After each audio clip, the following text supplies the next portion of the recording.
You can go to church every week, serve in ministry, even teach a Bible study, and still miss God entirely. That's how J.I. Packer opens his classic work, Knowing God. And he's not talking about atheists or skeptics. He's talking about us, the church. In this episode, we're digging deep into the preface and chapter 1 of the book Knowing God, exploring why theology is essential, why so many Christians are weak and weary, and how real knowledge of God changes everything.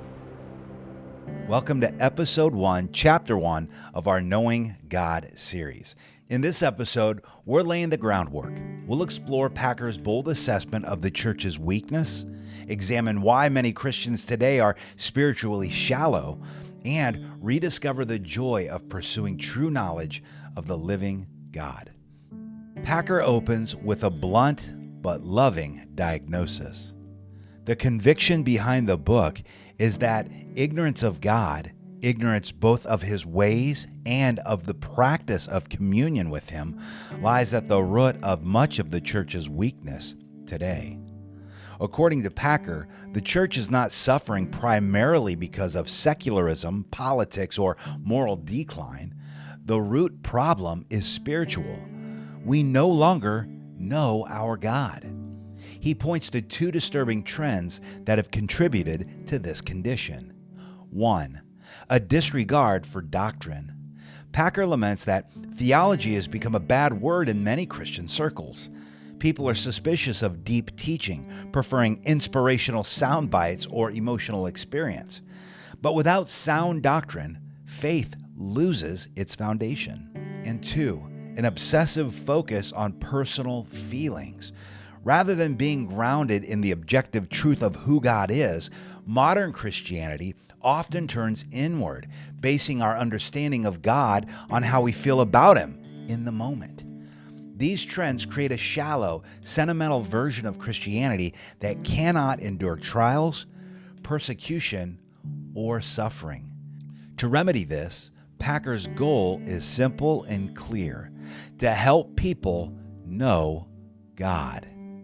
Not merely to learn theology, but to experience communion with the living God through His Word. Packer begins chapter 1 by quoting Charles Spurgeon. Nothing will so enlarge the intellect, nothing so magnify the whole soul of man as a devout, earnest, continued investigation of the great subject of the deity.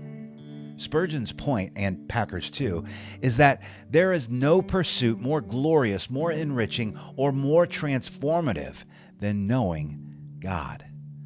Packer writes, "What were we made for? To know God. What aim should we set ourselves in life? To know God. What is the eternal life that Jesus gives? Knowledge of God."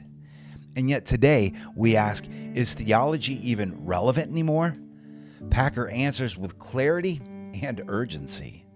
We are cruel to ourselves if we try to live in this world without knowing about the God whose world it is and who runs it.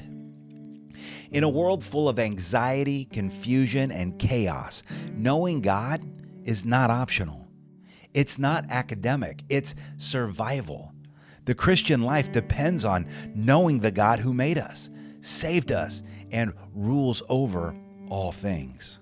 Packer outlines 5 essential truths about the Christian view of God, truths that serve as the foundation for the rest of the book. 1. God has spoken to man, and the Bible is His Word. 2. God is Lord and King over His world, ruling all things for His glory. 3. God is Savior, actively at work redeeming His people through Jesus Christ. 4. God is triune, Father, Son, and Holy Spirit, united in essence, diverse in priesthood, and harmonious in action.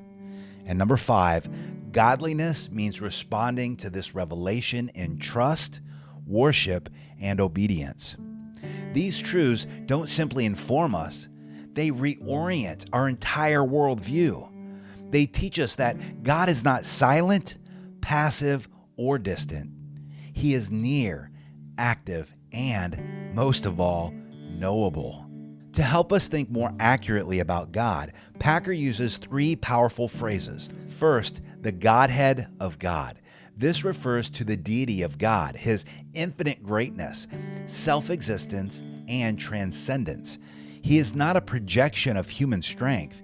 He is wholly other, the uncreated creator. Secondly, the powers of God. This refers to God's sovereign action in history, his creation, providence, judgment, and redemption. God is active, not idle. And thirdly, the perfections of God. This includes his moral and relational attributes: holiness, justice, mercy, faithfulness, love, and truth. God's character is flawless, and everything he does flows from his perfect nature. These terms remind us that our understanding of God must be both exalted and intimate. He is high and lifted up, and yet personally involved in the lives of his people. Packer affirms the classic definition of God found in the Westminster Shorter Catechism, question 4. God is a spirit, infinite, eternal, and unchangeable in his being, wisdom, power, holiness, justice, goodness, and truth. This definition is both theologically precise and worshipfully rich. It roots us in biblical truth, such as John chapter 4, verse 24, God is spirit. And Psalm 90, verse 2, from everlasting to everlasting, you are God. And James chapter 1, verse 17, with whom there is no variation or shifting shadow. This definition doesn't just describe God, it invites us to behold him in reverence and in awe.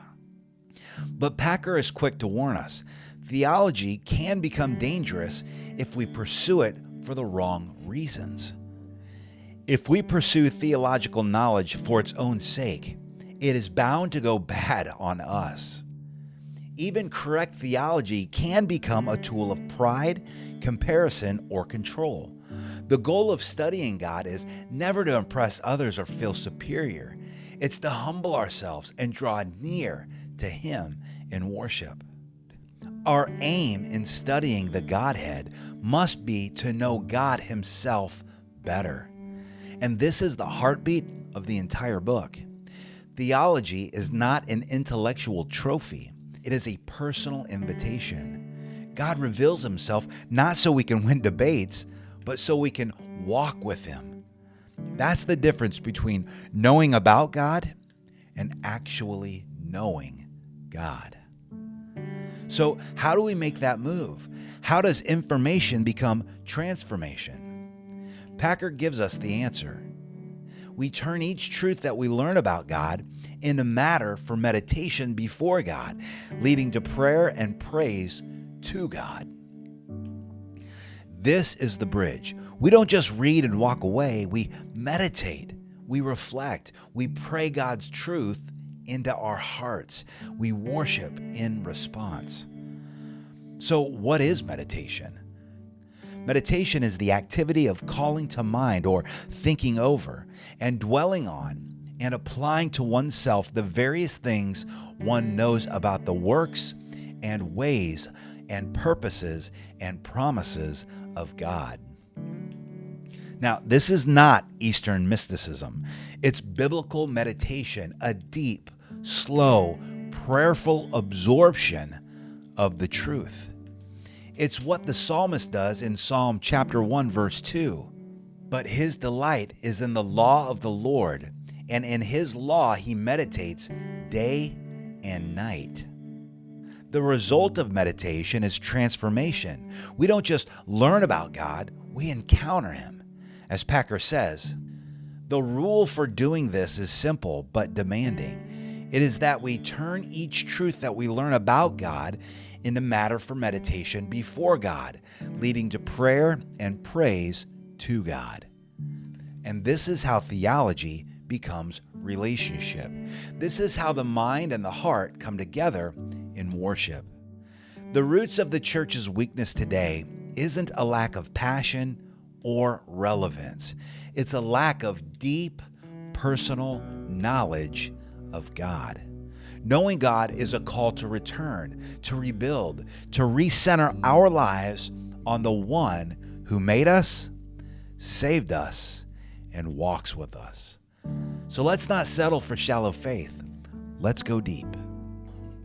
Father, we don't want to merely know about you. We want to know you truly, rightly, humbly. Teach us to study you with reverence. Guard us from pride. Make our theology lead to worship and our worship lead to transformation. Thank you for revealing yourself in your word. And thank you for Jesus who makes you known. Amen. In episode 2, chapter 2, we'll explore the majesty of God, what it means to behold your God.